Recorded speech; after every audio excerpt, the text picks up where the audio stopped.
Well, good morning. It's September 7th, 2014, and after having given a number of different videos over time, there has been some very interesting reactions to those. And there have been questions about, Ida, do you really think this person is who he say he is?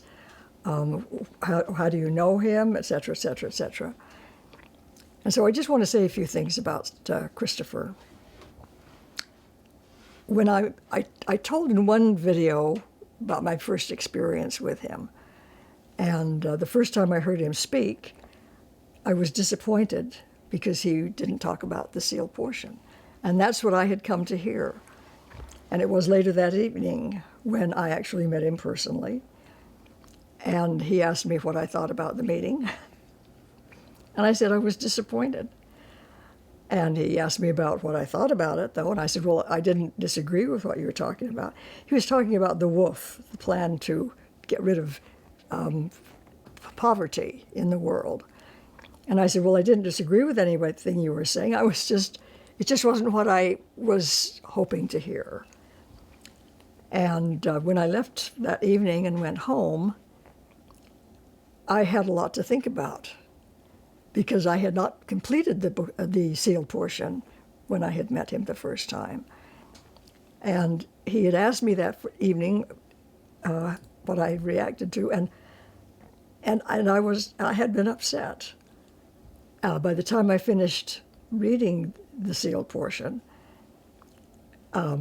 because it answered a lot of questions. I mean, I had been looking forward to getting that information, because it had been promised to me in the first third of the plates.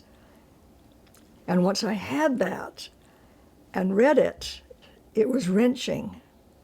It was the most incredible experience I've ever had in humbling me, because I thought I was so fat, I know so much, and I was so good, and I read and finally when I had the sealed portion, and I knew how much I really didn't know, and incredible it was. I wanted to drop it from airplanes. As I've said before, I didn't do that. I told only 2 siblings about it, and the first one with my brother, because I was so sure that he would read it and he would experience it the way I did. And as I told you before another time, I discovered it wasn't going to work out that way, because he called me and said, don't read it. I talked to Jeff, don't read it. Don't read it. And I said, well, if you're not going to read it, send it back to me. And he did. And that broke my heart, because I loved my baby brother. And to think we had been very, very, very close, and to think that he wouldn't even read it really hurt my heart. When I said this to them, this was my say, if you want to talk to me, talk to me. If you don't want to talk to me, you don't have to. And not one of them has responded to that. So I think, okay. But I should go back to talk about Christopher a little bit, because so many people have asked questions about, how did you read about this man? What did you know about him when you started to read? And I've got to tell you, I didn't know anything about Christopher and what was on the internet about him as a person until after I had finished reading the sealed portion.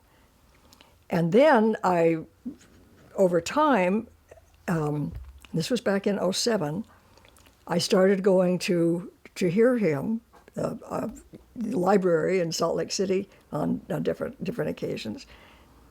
And I began to meet other people who had come to this work and who were reading.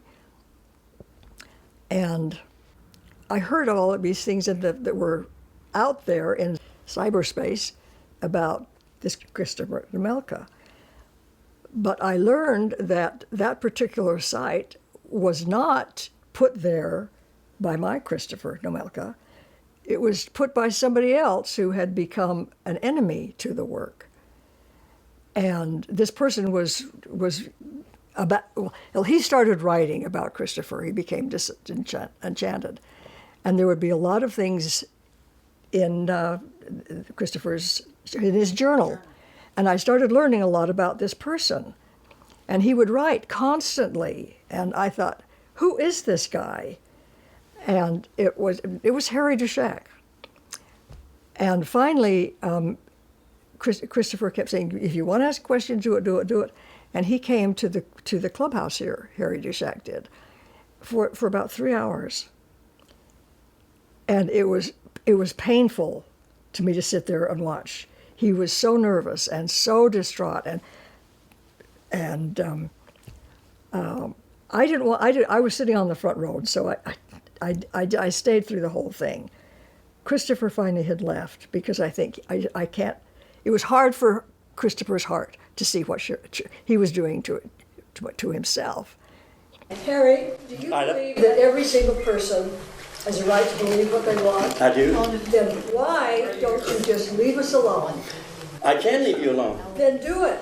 But he said one thing Harry will never do. He said that.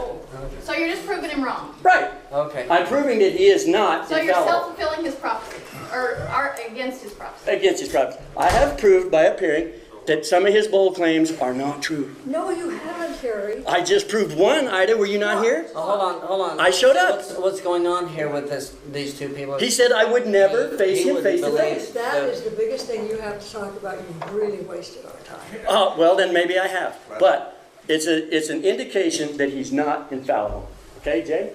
But after that, I had no desire whatsoever to read anything Harry Dschaak had to say, because he would obviously become an enemy to Christopher, and I felt sorry for him, but I don't need to read any more of that.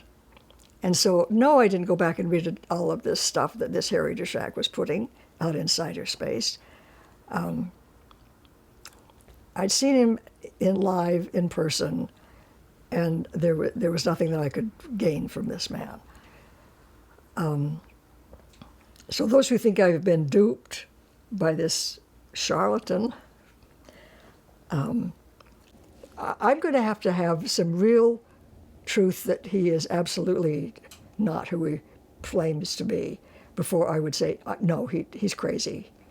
When I came on in 2007, I still knew he wasn't telling us everything real truth yet.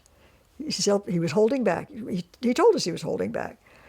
And then on June of 2012, when he started with the real truth, I thought, okay, put on your seatbelts, folks.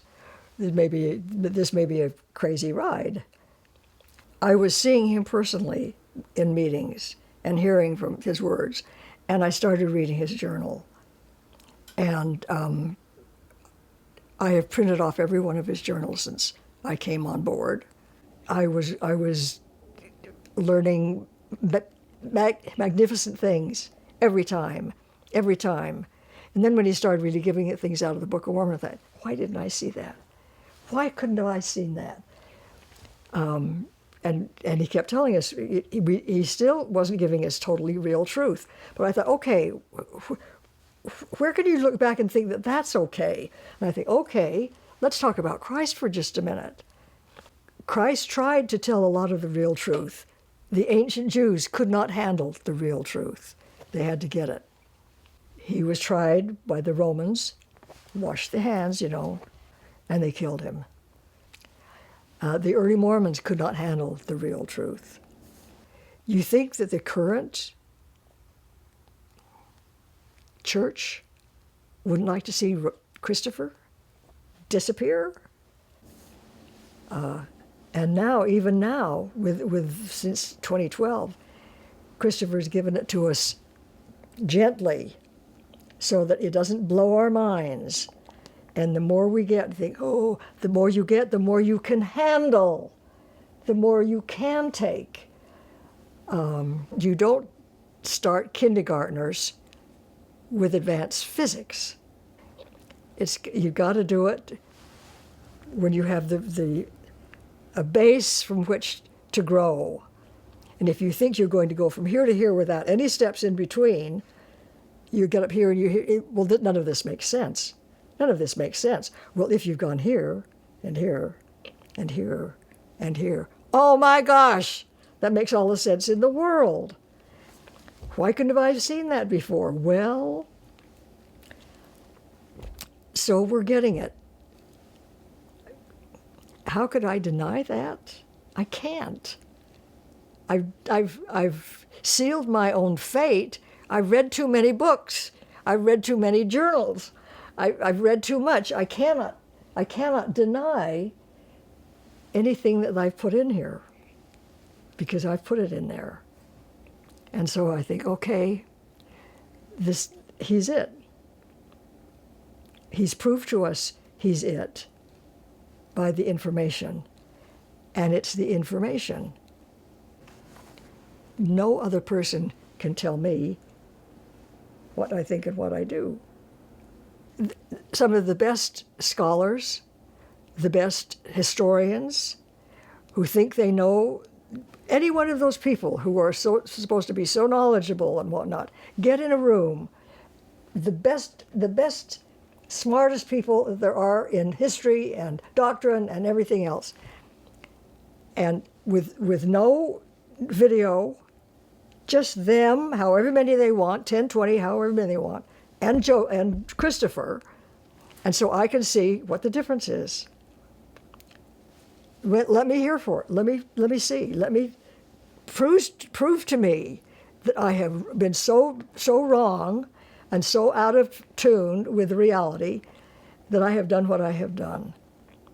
Hear it from the very, very, very best. Show me. Talk to me. Talk to me. Nothing. Nothing.